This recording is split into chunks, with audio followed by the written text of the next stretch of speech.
Assalamualaikum warahmatullahi wabarakatuh. Setiap Nabi dan Rasul memiliki mukjizat yang diberikan oleh Allah Subhanahu wa Ta'ala. Mukjizat sendiri artinya adalah kelebihan yang di luar akal manusia yang diberikan oleh Allah Subhanahu wa Ta'ala untuk membantu meluruskan dan membenarkan dakwah yang disampaikan oleh para Nabi dan Rasul.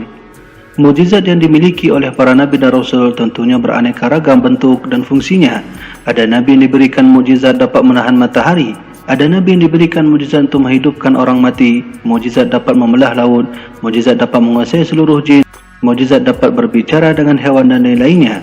Kesimpulannya adalah seluruh mukjizat yang ada pada seluruh Nabi dan Rasul adalah gambaran yang diberikan makna bahawa mereka memang diberikan kelebihan ini oleh Allah Subhanahu wa Ta'ala untuk memberi fungsi sebagai pelengkap dan penguat dakwah. Inilah kelebihan-kelebihan yang ada pada diri setiap Nabi dan Rasul. Namun dari seluruh kelebihan ini ada satu kelebihan sangat aneh yang pernah terjadi atas Nabi Musa AS. Faktanya Rasulullah SAW pernah bercerita tentang kelebihan Nabi Musa yang aneh ini. Peristiwa ini terjadi di mana dahulu Nabi Musa AS pernah menampar malaikat maut hingga menurut riwayat mata malaikat maut menjular keluar. Bagaimanakah kisah sesungguhnya yang diceritakan oleh Rasulullah SAW mengenai peristiwa ini? Simak penjelasannya.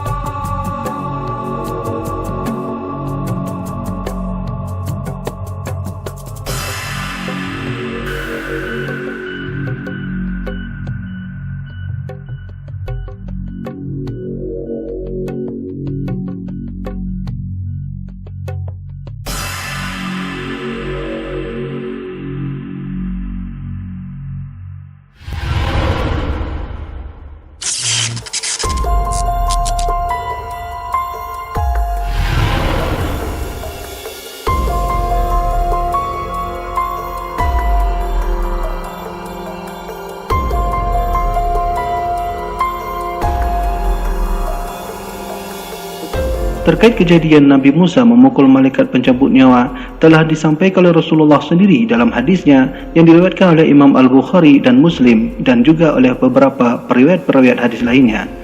Dari Abu Hurairah radhiyallahu anhu, beliau pernah berkata, malaikat maut diutus untuk mendatangi Nabi Musa alaihissalam. Ketika sampai di tempatnya Musa, beliau memukul malaikat itu sampai lepas matanya. Kemudian malaikat ini kembali menemui Rabbnya. Beliau mengadu, engkau mengutusku untuk menemui hamba yang tidak menghendaki kematian. Kemudian Allah mengembalikan matanya dan berfirman, kembali temui Musa, sampaikan kepadanya, silahkan dia letakkan tangannya di punggung sapi. Maka usia Musa akan ditambahkan sejumlah bulu yang ditutupi tangannya. Setiap satu bulu dihitung 1 tahun. Musa bertanya, wahai Rabbku, lalu setelah itu apa yang terjadi? Allah Subhanahu wa Ta'ala menjawab, setelah itu mati. Musa berkata, kalau begitu sekarang saja. Lalu Musa memohon kepada Allah Subhanahu wa Ta'ala agar didekatkan ke tanah suci Baitul Maqdis sejauh lemparan sebuah batu. Dalam riwayat lain yang datang daripada Imam Al-Hafidh Ibnu Hajar dalam kitab Fathul Bari, Syarah Muslim Bukhari juga menyebutkan kisah ini. Beliau berkata bahawa Allah tidaklah mengutus malaikat maut untuk menemui Musa agar dia mencabut nyawa Musa ketika itu. Namun beliau mengutus malaikat maut kepada Musa untuk menguji. Sementara Musa memukul malaikat maut karena beliau melihat ada manusia masuk ke rumahnya tanpa izin. Dan Musa tidak tahu bahawa itu malaikat maut. Dan syariat membolehkan orang untuk merusak mata orang lain yang mengintip rumahnya atau melihat isi rumahnya tanpa izin. Kemudian dalam kitab Fathul Bari juga menjelaskan, ulama lain mengatakan Musa menampar malaikat maut karena beliau datang untuk mencabut nyawa Musa tanpa memberikan pilihan kepada Musa. Sebab disebutkan dalam riwayat yang sahih, para nabi tidak akan dicabut nyawanya sampai ia diberikan kesempatan memilih untuk mati atau tetap hidup. Karena itu ketika Musa diminta untuk memilih pada kesempatan yang kedua, beliau mau menerimanya. Imam Nawawi mengatakan, tidak mustahil jika Musa alaihissalam telah mendapatkan izin dari Allah Subhanahu wa Ta'ala untuk melakukan tamparan ini, dan itu sebagai ujian bagi yang ditampar. Dan Allah Subhanahu wa Ta'ala melakukan apapun terhadap makhluknya sesuai yang dikehendakinya, serta menguji mereka sesuai yang Dia inginkan. Masya Allah, sungguh luar biasanya Nabi Musa, seseorang manusia yang diberi izin oleh Allah Subhanahu wa Ta'ala menggunakan kekuatannya untuk dapat menampar malaikat maut.